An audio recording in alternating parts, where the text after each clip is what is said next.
Good afternoon, everybody. Once again, welcome to the NATO Public Forum. I'm very excited to welcome His Excellency, the Secretary General of NATO, to the podium.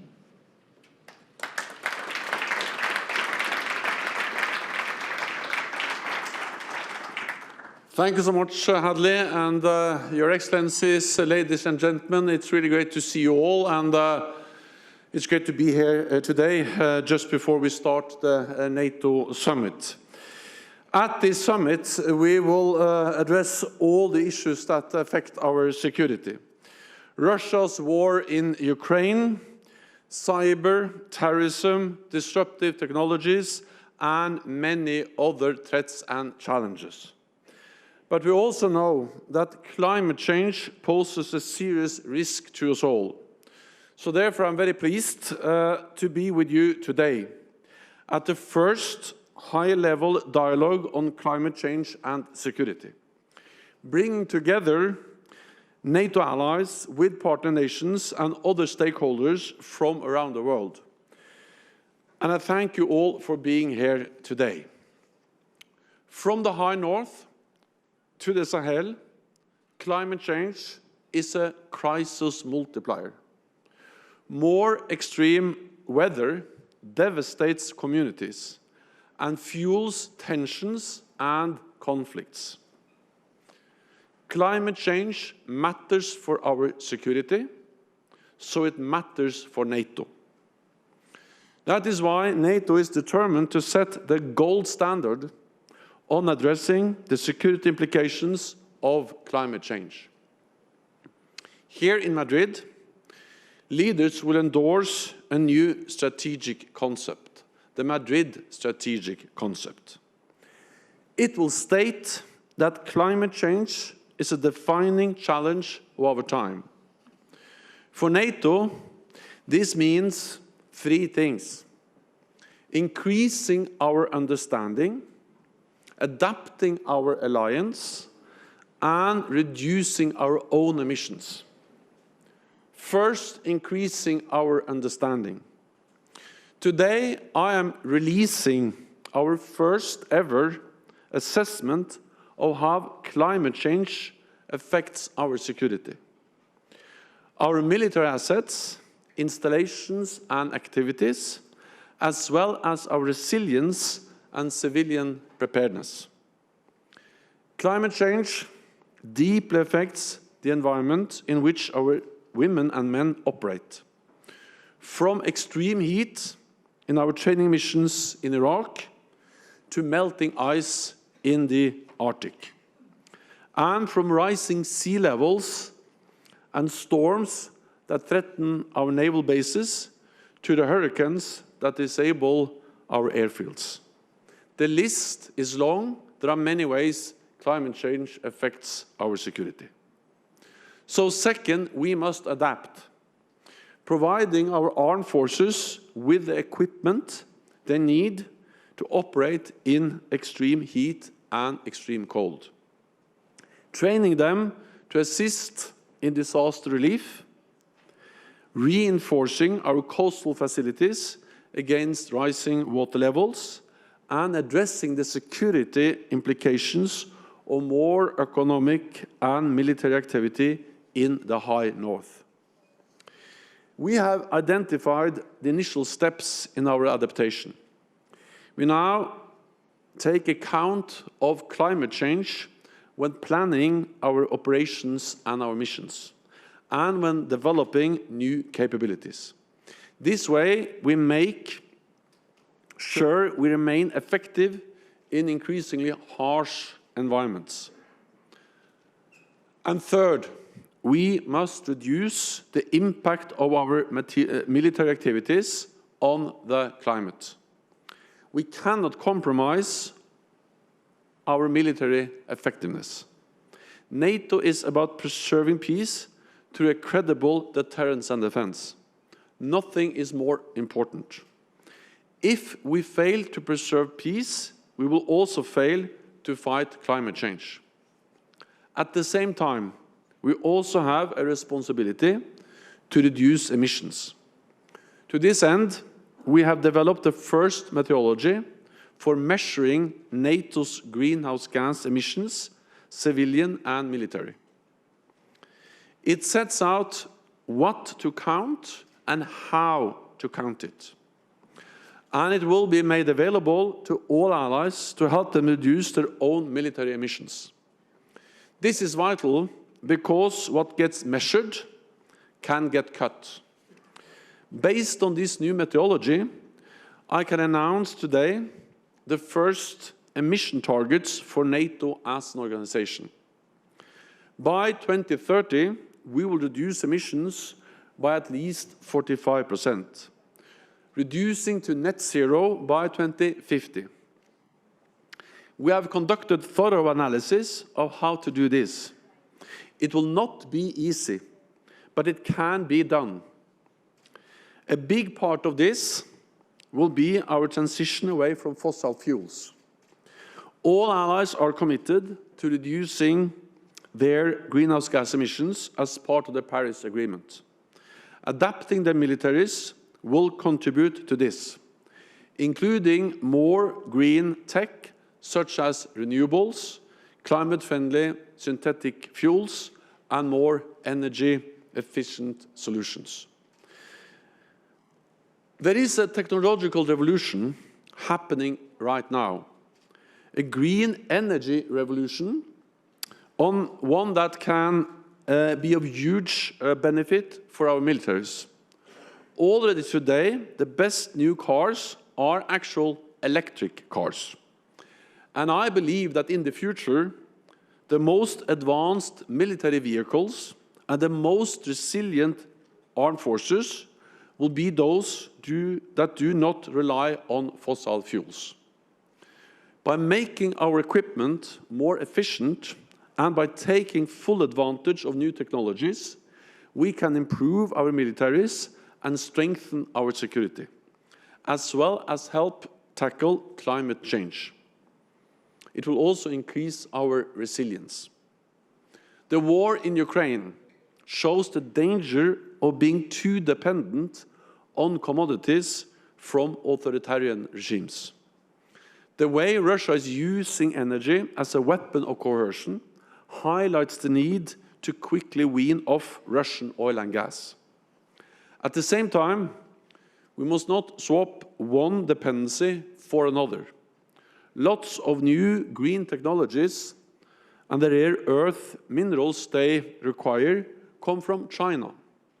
So we must diversify our energy sources and our suppliers. Another risk is creating a patchwork of incompatible systems, where all 30 NATO allies follow their own separate path towards energy security and adoption of new technologies. This would present serious risks to our interoperability. Instead, we should work together to ensure that national policies enhance our collective military strength, and NATO is the ideal platform for allies to coordinate our efforts. By setting shared benchmarks and standards, we can innovate together while maintaining our operational effectiveness. So therefore, I will ask NATO civilian and military authorities to develop a new energy transition by design initiative and present it at the next high-level dialogue meeting next year. These high-level meetings will be held annually, establishing NATO as a nexus between climate and security. Climate change is not a threat that exists far beyond the horizon or long into the future. We see its impact on our security right now. We now have a plan with concrete actions to address the security risks of climate change, to ensure our alliance adapts to the new challenges, and to protect NATO's 1 billion citizens. Thank you so much.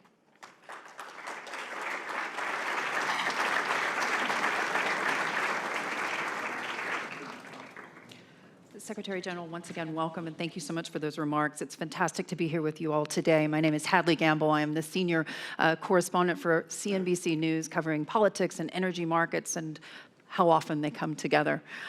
Secretary General, in those remarks, essentially you were saying that energy security equals national security. It's a conversation that we've been having again and again, the two of us, for a long time now, even prior to the invasion of Ukraine. You mentioned that working together between NATO allies is essential in terms of tackling climate change, in terms of coordinating efforts. I want to float something with you. Over the last several days, we've heard the idea of an oil cap floated amongst G7 members, what that might look like. When you think about that a little bit more broadly, could NATO lead that conversation? Because essentially you've got to negotiate with the rest of the world here. And a lot of the rest of the world blames the West and blames NATO for inflation, high energy prices, and the idea that we could at some point in the near future be talking about a food scarcity problem that could eventually lead to famine. So in terms of that oil cap, how do you think that that's actually going to get done, and will NATO lead the way? So first of all, I think that you now mentioned many challenges, and we have to understand that all of those challenges are related to the war in Ukraine, which is a brutal war of aggression by President Putin against the independent sovereign nation in Europe. The reason for the consequences which impact global energy markets, global food markets, the responsibility for that is President Putin. You have to understand that it's not the easiest way to end all these problems is just to end the war and for President Putin to withdraw his forces and end attacking a sovereign independent nation. Then I think we also have to remember that the reason why we have the challenges with, for instance, food prices and the problems of getting grain out to Ukraine is not because of our economic sanctions. There are no sanctions from NATO allies against exports of grain. So the reason why it's hard to get grain out of Ukraine, food out of Ukraine, is the war, is the Russian blockade. Then I, of course, recognize that our economic sanctions, for instance, on parts of Russian industry, on the financial sectors, also have global ramification, also for the energy markets. And therefore Europeans, NATO allies, the United States partners, they pay a price. There is no way to deny that. But that price is much lower than the price we will pay if Putin gets his way by using military force against an independent nation. It's about the price we have to pay for freedom, for upholding a rules-based international order, and ensure that the lesson President Putin learns from this war is that he will be rewarded by using this kind of brutal military force. So I'm not in a way suggesting that there is zero consequences for us economically as a NATO allies and partners by the sanctions we are imposing on Russia. But I'm saying that the most severe are direct consequences of the war itself, grain, and second, that the fact that we are paying a price is actually a price is worth paying to support the brave Ukrainian people in upholding the right for self-defense. Then on that specific issue of oil cap, well, the message from this high-level meeting and also in the assessment I delivered today was to look at the direct link between military activities, climate change and our security. And therefore NATO will not be the forum to address something which is more directly related to the economic consequences of higher oil prices. So I would leave it to the, and I think it's also good that the G7 and other allies are engaging in those issues. We will focus on climate change and of course all the other core tasks of NATO, but the discussions on how to, what should I say, deal with the high energy prices, I think there are other platforms that are more suited for that than NATO. Secretary General, just as a follow-on to that, you mentioned in your comments authoritarian regimes. Were you referring to China, Russia, and perhaps OPEC members like Saudi Arabia and the UAE?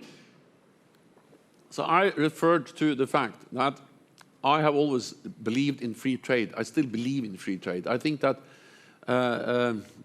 free trade actually fuels prosperity, growth. It's good for our economies, and division of labor has been key for economic development over centuries.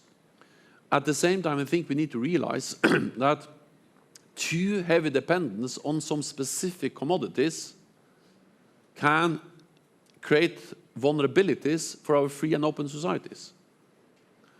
And therefore, it's not as if free trade always promotes freedom. Actually, sometimes we have to be careful. And one example is too heavy dependence on gas from Russia.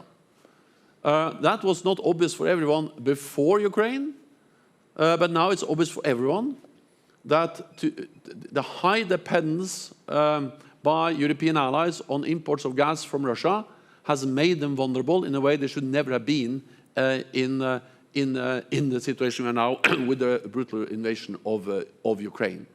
Second, I also believe that, of course, we should trade with China. China is the biggest, soon the biggest economy in the world.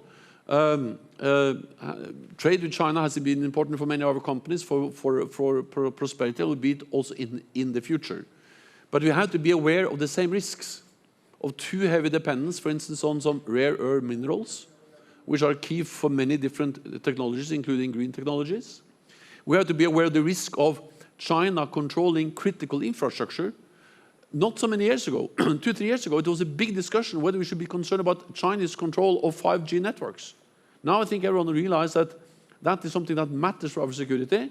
So we should not, in a way, in the shadow of the idea of free trade, open up and make our infrastructure vulnerable to Chinese control when we, for instance, speak about 5G networks. And then lastly, we should also realize the danger of too much what I would call naive free trade, if that leads to that we are sharing key technologies we are developing with authoritarian powers. So I'm not against trading with authoritarian countries. That will be the case, has been and will be the case in the future. But we need to be aware of the risks, the vulnerabilities, and therefore the work we now do in NATO to improve resilience, to increase awareness of these issues, and then in dialogue with allies in different ways, also ensure that we continue to be in favor of free trade, but we also have to have some limits and some guidelines on how to not create new vulnerabilities, as we have seen, for instance, with too high dependence on imports of Russian gas. Secretary General, when you think about this within the context of the current situation with regards to climate change and the energy transition, I just want to read you a couple of comments that we've heard in recent days, as quoted to CNBC. The CEO of Exxon discussing the current energy situation and saying that society is going to pay a very high price if governments and industries abandon fossil fuels too soon. The CEO of BP essentially saying that the world needs to back those who deliver the energy that the world needs today as well as tomorrow. When you think about that within the context of where we are now, there is deep concern that consumers across the West and elsewhere are going to basically face a cost of living crisis in the coming months as a direct result of the situation that we're seeing today in Ukraine. What is your message to the oil and gas community at this point? Are you willing, as NATO allies, to work with them through this transition? Should we be investing more money now, and not just renewables, but also fossil fuels today? So first of all, many NATO allies are, of course, working very closely with the industry, also the energy industry, and also those parts of the energy industry that are investing in fossil fuels.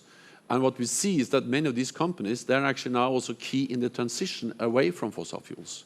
So I think a lot of the technology, the capital, the competence these companies have will be key for the transition away from fossil fuel. So demonizing them isn't the way forward? No, that's never the answer. But because the issue is that the question is not whether we have to move away from fossil fuels. There's no way we can achieve the goals we have set to reduce emissions of greenhouse gases, either by moving away from fossil fuels and or by developing technologies for carbon capture. And I think we have to do both. Then, of course, the high prices we see now, they are a big problem for ordinary households throughout the world. And again, poor people are more vulnerable than rich people because they are more able to pay for higher energy prices. Those who don't have so much, for them this is really, really a serious problem. I think the answer is to increase supply. And of course, what we have seen is that the high prices on oil and gas and also the a cut in supply has to some extent led to that some countries are moving back to coal. That is bad for the climate, but of course it reflects the desperate situation they are in. Hopefully, and I think that also will happen and is happening, and that is that increased prices on oil and gas will also then incentivize investments in also more energy efficient solutions, because you can reduce emissions just by finding more energy efficient solutions, even though you continue to use different types of fossil fuels, by investing in new types of energy, everything from biofuels to clean scientific fuels, to also hydrogen and other green and clean energy sources. And then I am a man that believes in the idea of carbon capture.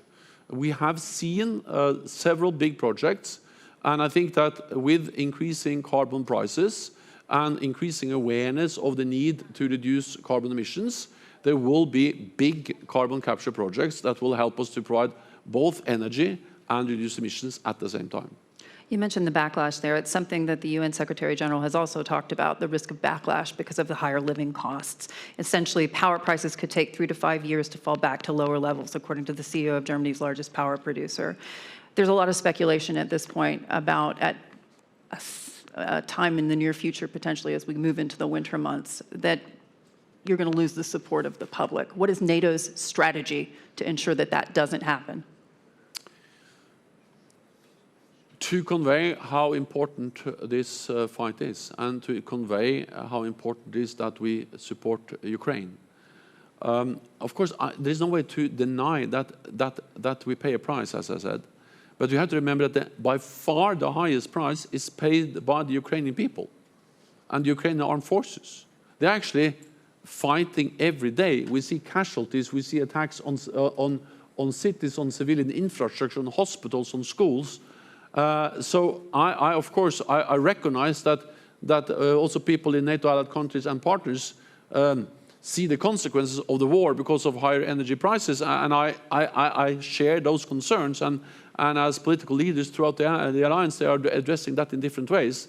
But that's a very different situation than the situation people experiences in Ukraine, where they actually are killed and where we see atrocities and where people are afraid of their lives. So we have to put things in perspective. Second, and this is about a kind of moral and political obligation to Ukraine. But second, it is in our interest to support Ukraine. We support Ukraine partly because they are a close partner. We have worked with them for many years. But also because it will be our world, the world of NATO allies, will be more insecure if Putin wins this war. So it's in our security interest to make sure that Ukraine prevails as a sovereign, independent nation, and therefore we need to provide support as long as it takes, and the option has a much higher price than to pay price now to ensure that Ukraine prevails. Secretary General, walk us through how this looks from a hardware perspective. Are we going to see electric F-35s? I mean, where are we today in those types of prototypes? Also, I'm very careful predicting exactly what kind of electric vehicles or whatever. It may be not electric, it may be hydrogen, there may be fuel cells. There are different types of energy solutions. I will not be specific exactly on what will be the winning technology. What we see now, at least when it comes to vehicles, cars, is that electric is really on the offensive. It may be other technologies for more heavy vehicles, for instance, hydrogen. The experts have different views. I think the most important we can do is to support research, development, and price emissions. Because if we support the development of new technologies, if we put the price on carbon emission, it will become profitable to develop clean technologies. And then actually we'll leave to the industry to innovate and to find out exactly what is the best solution to the specific task, either to move big battleships or to move small cars or whatever that is. That's not for politicians, but that's for the industry to decide. And then offer those solutions to the military. What I'm absolutely certain about is that if there is a technological revolution taking place in the civilian sector, which is now the case, with less and less dependence on fossil fuels and more new green technologies for all energy solutions in the civilian sector, from electric cars to carbon capture to fuel cells to hydrogen in the civilian sector, it will not be good for the military if we end up as the only fossil fuel sector left in the world some decades from now.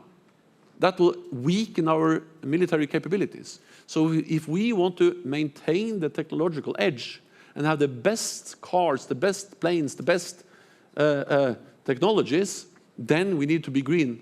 Not only because we care about climate change, but because we care about having the best technologies in our armed forces.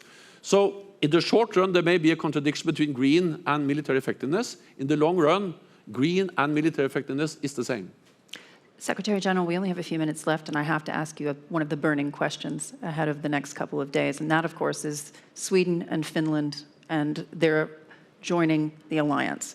Where are we today with that question? The decisions by Finland and Sweden to apply for membership, they are historic, and that will strengthen the security of Finland and Sweden, of NATO, and be important for the whole transatlantic alliance. At the same time, we need to ensure that when new allies or new countries join the alliance, we have to take into account the security interests of all allies. And Turkey has expressed some serious concerns on issues like terrorism. And we all know that no NATO ally has suffered more terrorist attacks than Turkey. Thousands of people have been killed. And PKK and other groups, they are responsible for these terrorist attacks. And PKK is a terrorist organization. That is something which is also not only many NATO allies proscribe PKK as a terrorist organization, but the European Union, Finland and Sweden. So of course, to sit down then and discuss with Turkey how can we step up, do more together in fighting terrorism, which is a threat to our security, is an issue that is absolutely legitimate and important as part of the accession process and dialogue we now have with Finland and Sweden. I will not, promise anything. I can only tell you that I have spoken several times with President Erdogan, with the Finnish and the Finnish president, and with the Swedish Prime Minister. We will meet later on today, President Erdogan, President Niinistö, and Prime Minister Andersson, and I hope that we can make some progress, but let's meet first, and then I can update you afterwards. Secretary General, all my friends in the press corps are going to be jealous of that.